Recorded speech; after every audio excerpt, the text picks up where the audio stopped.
Hello, everybody, and welcome to Late Night Football. Welcome to our match reaction show. It's finished Real Madrid 2, Eintracht Frankfurt nil in the UEFA Super Cup. And the Kings are back. Another trophy for Real Madrid, another European trophy for Real Madrid. They've made it a habit, haven't they? And they now equal the record for most number of Super Cup wins with 5, I believe. And Ancelotti also becomes the manager with the most number of Super Cup wins. He already had the record for most number of Champions League wins. Now he also has the Super Cup wins record. So fantastic accomplishment for Real Madrid, fantastic accomplishment for Carlo Ancelotti, and that was a good game. It was played at an exhibition pace in many ways, and I think that makes sense because Real Madrid. Obviously, this is the first game of the proper season for them. The season doesn't start on the weekend.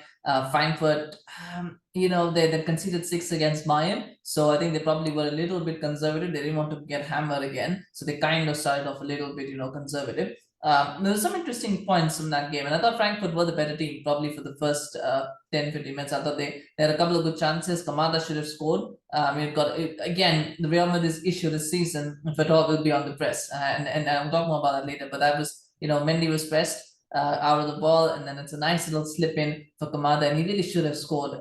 You feel at least done better to test Courtois, but it was on his left foot. He couldn't quite generate the pace or the placement that he needed, and it was an easy save for Courtois, but that was a good chance.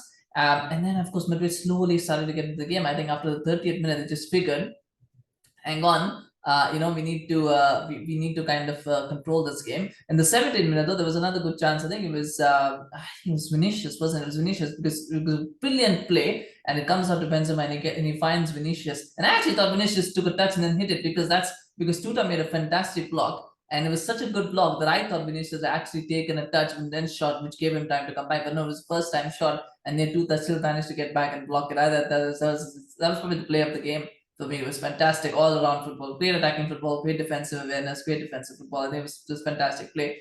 But after the 30th minute, I think you started to see Real Madrid kind of controlling things that were getting better in the game. I think they kind of got used to the game as well, and getting used to the pace of the game. They made sure that the game was played at their pace, and it kind of made things difficult for Frankfurt because at Frankfurt, I think at times they didn't know whether they wanted to press or whether they wanted to hold, and so that indecision. And I think that is indecision came because Madrid were very good at keeping the ball, and because Modric and Kroos were starting to find spaces through the press. But I think it kind of made Frankfurt a little bit wary of like, should we attack, should we stay? And that kind of created a problem because if they had kept pressing, I think they could have done more damage to Madrid. Madrid really were struggling at first to deal with the press. But then the goal comes in the 37th minute. And it came actually from a corner where I think Vinicius should have scored. It was a fantastic save from Kevin Trapp. It was the brilliant save. And I thought that was Trapp's best moment of the match because otherwise I thought he was horrendous. He was pretty much responsible for both goals that were scored. And but that was a good save. And then from the corner, Benzema wins the header, as he always seems to do. He wins the header. It comes out to Casemiro. Now Casemiro does brilliantly because he dummies it, and Trapp again has to make a decision: should he go to Casemiro? Should he stay in the center? And I think he just goes towards Casemiro, trying to stop because he thinks Casemiro is going to head it towards goal, and so he goes to try to stop him. But Casemiro sees Alaba, just plays it into the empty space. I think 3 players kind of went towards Casemiro for some reason, and that was poor defending overall, really bad defending overall. And Alaba just has a free, sort of header shot, whatever, just free reign, do whatever you want to do, and he puts it into the back of the net, and it's 1-0 Madrid. And I think from that point on, you just kind of knew Madrid were going to win that game. You just knew that Frankfurt, not that they were deflated, I think Frankfurt tried as much as they could, but you just felt Madrid by that point had a measure of the game of what they wanted to do and how they wanted to play, and you just didn't feel like Frankfurt had that belief in them to kind of score the goal. They still tried, but they weren't deflated, but you just felt like they themselves didn't believe in themselves that they could get a goal. So it just felt like inevitable that Madrid were going to win, and the second half was just pretty much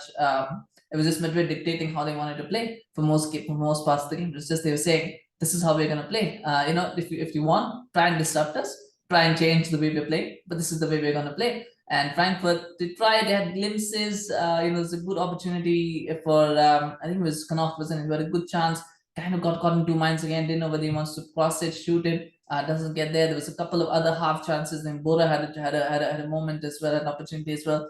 Just never looked confident, never looked like they were going to score. And Madrid just scored the other end. They could have got a couple more, but they do get a goal. And Benzema, by the way, 37 minutes as well, had a good chance. Not 37 minutes, but I believe it was.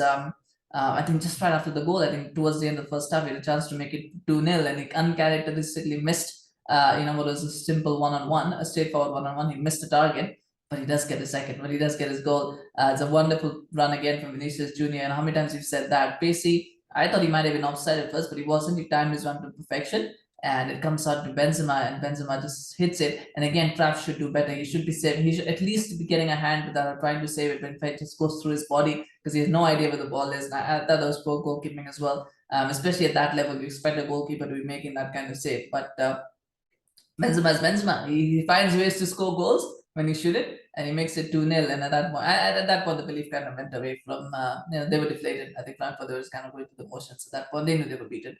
At 2-0 against Real Madrid in the European final, you kind of know you're beaten, don't you? But this fantastic finish from Benzema. Now he becomes the second top scorer in Madrid's history, only behind the great Cristiano Ronaldo, and he goes ahead of Raul. And it's a fantastic accomplishment of Benzema. I think he's been brilliant for the last 2 years for Real Madrid. I really do, and it's a great achievement for him and a good milestone for him to achieve. And hopefully, now, of course, he will get the recognition that he deserves. Hopefully, there'll be a lot more people recognizing what he brings to the team. But brilliant stuff from him, and that was the game, 2-0.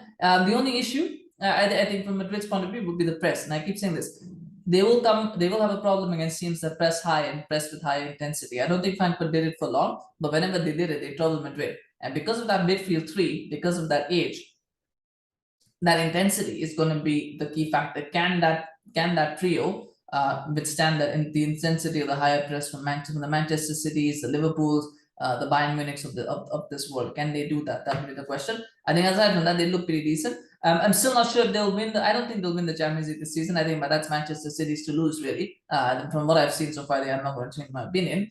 The question is, can they win La Liga? And I think a lot will depend on what team Barcelona can put out. Because at this moment, Barcelona are the favourites. But that's if they can register their players, which we don't know is a given or not. So that's a whole other conversation, though. For now, though, let's just enjoy this win for Real Madrid. Smash a like for Real Madrid. Smash a like for the Super Cup victory. They did very well in this game. They controlled this game from start to finish, and they deserve to win. And I'm excited to see what they do this season. So just smash a like for Madrid. Let me know in the comment section, what do you think about Real Madrid's win? What do you think about their season ahead? Do you think they're ready? Do you think they can win back-to-back La Ligas, back-to-back Champions Leagues? What do you think? Let me know in the comment section. We'll be happy to hear from you guys, of course. And do remember to subscribe to our channel on YouTube, follow us on Facebook. We are going to do a bit more content in the coming days.